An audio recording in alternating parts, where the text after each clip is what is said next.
Elizabeth Gómez Alcorta, en su cuenta de Twitter, denunciaba lo que pasó ayer, además con Milagro Sala, donde un juez, un fiscal se apersonaron en su vivienda y le pidieron el celular, le exigieron el celular para revisárselo. Enseguida me va a contar qué fue lo que pasó, pero esto sin ninguna orden, ¿sí?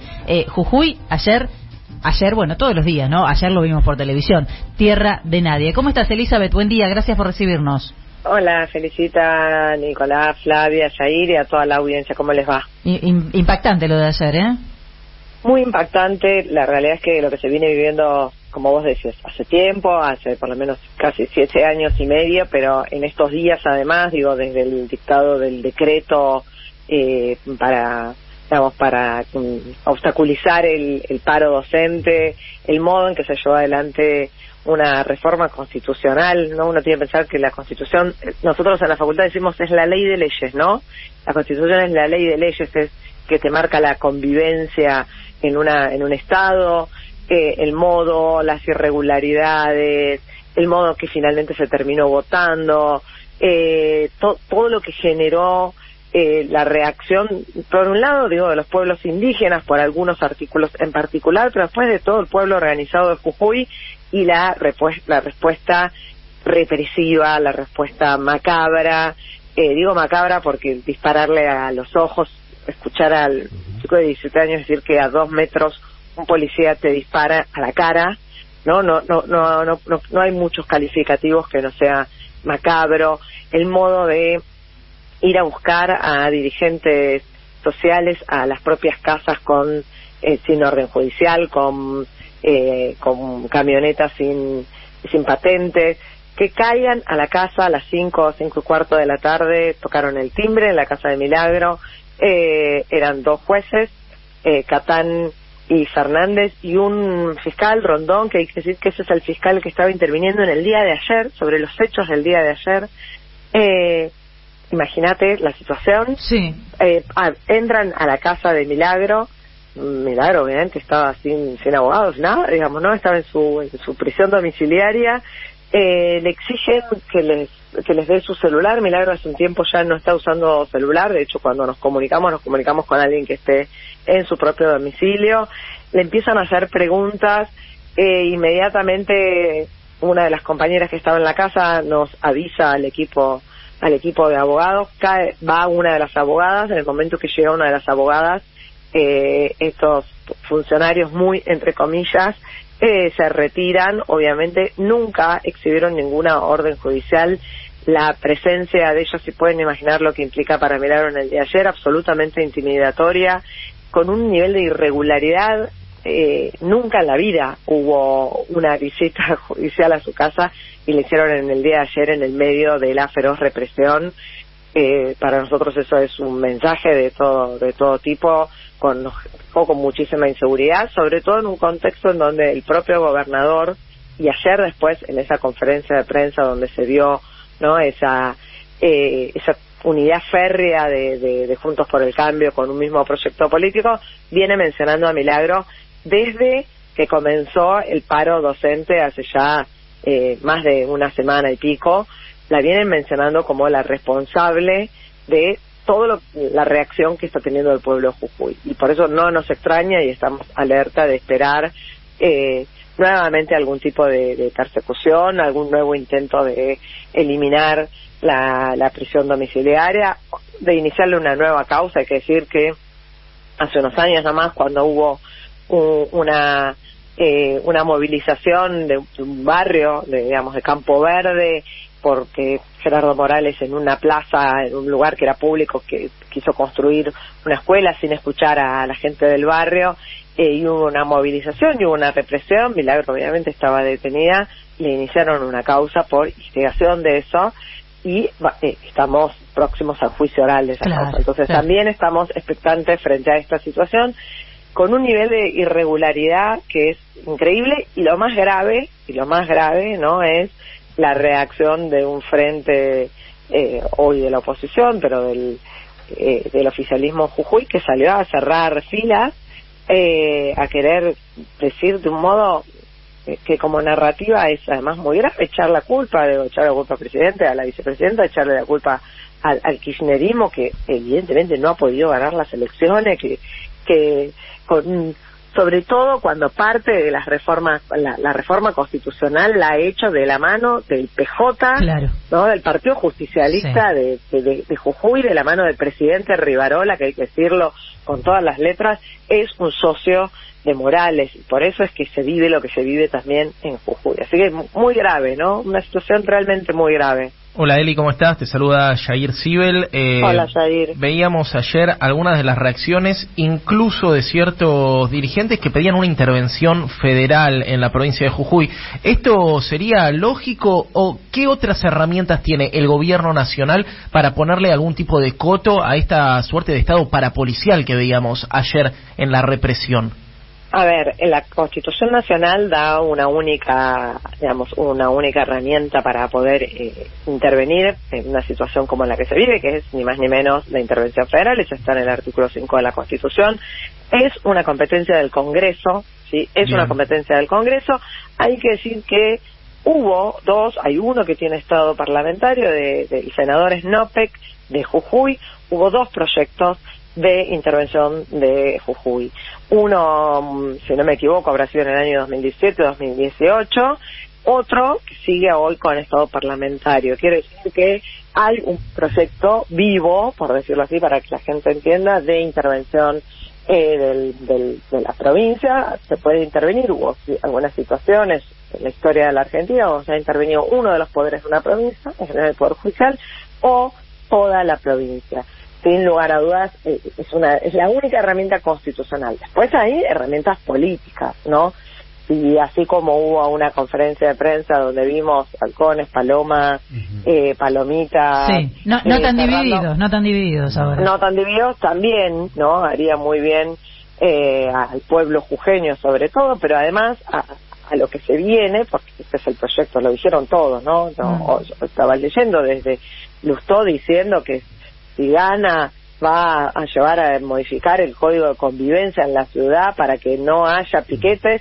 Lo han dicho todos, no lo está diciendo Milei y Patricia Bullrich, ¿no? Lo dicen todos, es un coro, es muy bueno como respuesta política, más allá de tomarse un avión en el momento y que estuviesen presentes allá, aparte de la dirigencia, una conferencia de prensa acá en la provincia de Buenos Aires. Hay que decir que hoy a la 1 hay una movilización convocada al obelisco, y que es muy importante poder mostrar cuál es el músculo político, digo, del campo nacional y popular en general, que se opone a ese proyecto, que repudia esos hechos, que se solidariza con ese pueblo, pero que sobre todo hace causa común diciendo que eso no es un proyecto político viable. Una reacción, claro, un proyecto político viable en plena democracia. Las imágenes que vimos ayer entrando a las casas, policías con camionetas sin chapa, gente gritando. Yo ayer a la noche, yo no podía dejar de mirar imágenes gritando una mujer que había hecho campaña por Gerardo Morales, que no sabía dónde estaba su hija,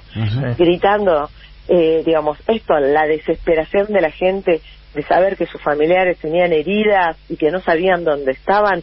Y eso nos remite a lo peor de la historia de nuestro país, a lo peor que es la dictadura cívico-militar.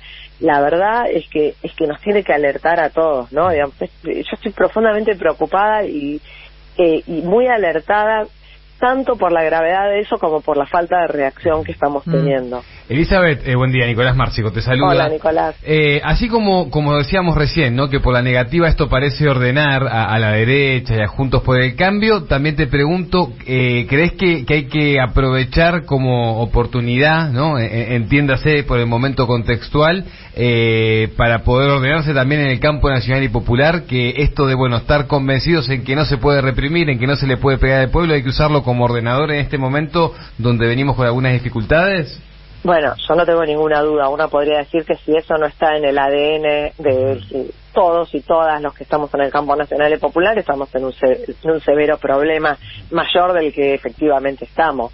Eso es una de las cuestiones que nos tiene que ordenar. Uno puede decir que hay cosas que no se discuten, que no pueden ser tema de discusión, sino tienen que ser tema de unión. Entonces, entiendo, estamos en un momento de ser realistas, lo voy a decir, yo estoy en la ciudad de Buenos Aires y está claro que yo lo que tengo que hablar hoy es de Jujuy, soy precandidata a la ciudad de Buenos Aires, ¿cómo no voy a correr mi agenda por esto, ¿no? Digamos, hablaría muy mal de mí que voy ayer a la TV pública y en 1 hora y media me pusiera a hablar de mis proyectos en la Ciudad de Buenos Aires cuando está sucediendo esto. Entonces, claramente, esto es algo que nos obliga a corrernos, aunque sea un rato en el medio de la disputa que se está dando por el cierre de lista. Deberíamos tener la adultez y la responsabilidad política para cerrar filas, juntarnos todos, sin importar las diferencias que tenemos, tener un discurso que cierre filas en algo tan elemental como decir que eso que nos remite a la dictadura cívico-militar es inaceptable. Pero además, ayer, Juntos por el Cambio,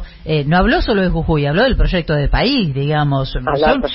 Son muy buenos, manejan la agenda, tienen los medios concentrados. Tienen un proyecto homogéneo. Nadie la verdad, tienen un proyecto muy homogéneo. Absolutamente. Muy homogéneo. En una misma frase vincularon a Milagros la situación que estaba viviendo Jujuy y se salieron a respaldar al dictador y quien lleva adelante todos estos hechos. Metieron en la misma frase a Milagros Sala, al caso de Cecilia, que tan mal nos tiene, y a Lucena y a Juan Grabois, todo en una misma oración. Sí. Y esa es la narrativa que construyen, mientras nosotros estamos viendo cómo nos peleamos un poco más o un poco menos por el cierre de la lista, si hoy alguien va a ir a la justicia electoral a reclamar por un reglamento y sacamos comunicados revolviéndonos platos. Ya perdiste, es tarde para todo, porque ya reprimieron, porque tuvimos lo que pasó en Jujuy, había que reaccionar mucho antes. No te lo digo a vos, Eli, por supuesto. No, pero yo lo vengo diciendo desde el primer día, porque además lo que nos deja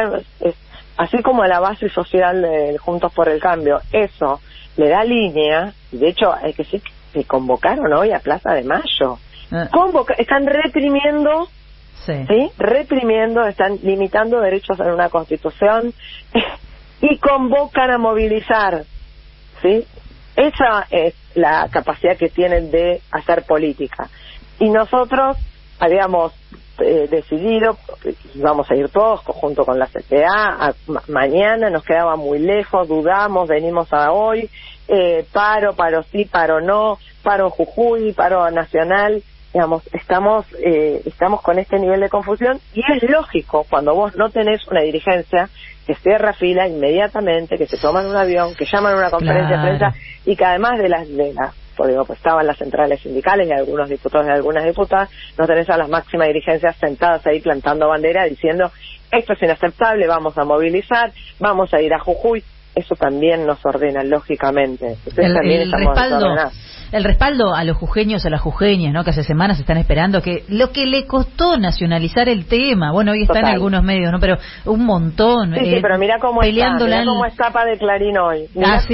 Con esa perspectiva, ganaron la agenda. No ponen en tapa de Clarín que tuvo que dictar un decreto que era inconstitucional y tuvo que dar marcha atrás, que la Constitución es una barbaridad y que tuvo que dar marcha atrás en solo alguno de los artículos. No ponen nada de esto en la represión, los pibes que se quedaron sin un ojo, igual que en Chile, es una práctica represiva muy grave. No, ¿qué ponen en tapa de Clarín? Que quisieron tomar la legislatura. En los dos, en Clarín, en La Nación, trabajan en ayer cuando veía la imagen de Juntos por el Cambio, decía, también es curioso, vos recién destacabas la necesidad de ser solidarios y mirar hacia Jujuy y no quedarnos, vos decías, de mi caso, yo quiero ser jefe de gobierno, pero no me quiero quedar en la discusión solo por Cava, no quiero ser egoísta, pensemos en lo que pasa en Jujuy. Digo, la necesidad de tener una mirada solidaria, federal, con lo que ocurre en otros lugares del país, además con la concentración de medios puesta en Buenos Aires, que se llaman medios nacionales, pero terminan siendo medios porteños, básicamente, porque la agenda es porteño-centrista. Ayer lo que veíamos eran 10 tipos, 15, ¿cuántos eran en la conferencia de Juntos por el Cambio? 15. Bueno, que concentran poder y que desde Buenos Aires le dicen a los jujeños que tienen una constitución avanzada ahora, que no tienen que manifestarse, que la tienen que aceptar. O sea, 10 personas desde Buenos Aires utilizando los medios de comunicación, que en realidad son de todos, deberían ser de todos los argentinos, ¿no? Que son porteños y tienen intereses muy muy bien definidos, muy claros, más claros en este momento que nunca, diciéndole a los jujeños y a las jujeñas cómo tienen que vivir. Hay dos cosas para decir. Una es, la Constitución, el texto no se conseguía, porque no lo hicieron público. Cuando uno piensa, yo sé que quizás eso para la mayoría no puede ser tan evidente la barbaridad. La Constitución es necesariamente el proceso, ¿no?, de reforma constitucional, y un texto tiene que ser lo más transparente, lo más público, lo más participativo, es la ley de leyes, como les decía, que no se conociera el texto, sí, habla justamente de eso, digo, porque por suerte esos dirigentes de Juntos por el Cambio lo conocían, pero los jujeños no lo conocían, se van a enterar hoy cuando esté publicado en el boletín oficial. Y después, no es que salieron a decir eso solo, salieron a decir que eso es el modelo de país que quieren. El sábado, mientras estaban reprimiendo en La Puna, Rodríguez Larreta estaba reprimiendo acá en la ciudad de Buenos Aires, desalojando de una vivienda que es del gobierno de la ciudad, digo, una orden de desalojo a 10 mujeres con pibitos que estaban viviendo en un lugar que además asistían a mujeres en situación de violencia de género y que además reprimieron y detuvieron a 6 personas que estaban en apoyo. Es el mismo proyecto político. Hoy las indagan, hoy. Yo voy a estar acompañando a una de ellas como abogada. Hoy las indagan. Es el mismo proyecto político. Mientras reprimían acá, reprimían allá. ¿Y sabes qué? Seguramente esa va a ser una de las fórmulas. Lo vamos a conocer mañana, pasado. Rodríguez Larreta Morales, ¿no? Los funcionarios del 2001, los que reprimieron en el 2001, los que reprimen hoy en tándem, ese es el proyecto político. Por eso salieron todos juntos. Por eso no tienen diferencia, no tienen fisura, porque son parte y enuncian que su proyecto de país es este. Con ajuste, y el modo de asegurarse el ajuste es con palo, represión, violaciones a los derechos humanos. Olvidémonos de esto de los derechos humanos a 30, a 40 años de la democracia. Sí. Cierra Flavia con una pregunta más. Elizabeth, recién hacías esta comparación en lo que es la ciudad de Buenos Aires con lo que es Jujuy. Hoy la movilización va a ser muy grande a partir de las 13 horas en el Obelisco hacia la casa de la provincia de Jujuy. ¿Qué esperás que pase? ¿Qué lectura tenemos que hacer de lo que será esta movilización? Bueno, espero que sea masiva, muy masiva. Es muy importante que podamos, el pueblo, otra vez, así como el pueblo es el que puso el límite en Jujuy a la dictadura de Morales, que sea el pueblo el que demuestre que es inadmisible este proyecto de país. Vimos imágenes que circularon sobre una muy grande movilización de fuerzas policiales en la ciudad de Buenos Aires en las horas de la noche, así que esperamos con realmente que no haya ningún tipo de represión. Las manifestaciones son siempre muy pacíficas, y rogamos que eso sea así, porque si no lo que vamos a tener es viviendo en el propio corazón de la ciudad de Buenos Aires una represión.